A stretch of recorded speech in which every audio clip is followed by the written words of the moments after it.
આજે ભારતના 78માં સ્વાતંત્ર્ય પર્વ નિમિત્તે વડોદરા મહાનગરપાલિકાની પરંપરા અનુસાર વડોદરાની ઓળખ એવા સયાજી બાગમાં ધ્વજવંદનના કાર્યક્રમનું આયોજન કરવામાં આવ્યું હતું।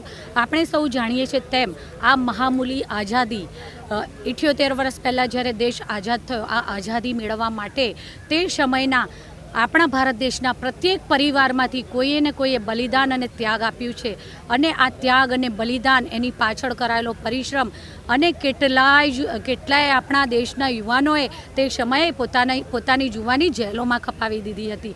ત્યારે આજે આપણે આ સ્વતંત્રતાના મીઠા ફળ ચાખી શક્યા છીએ।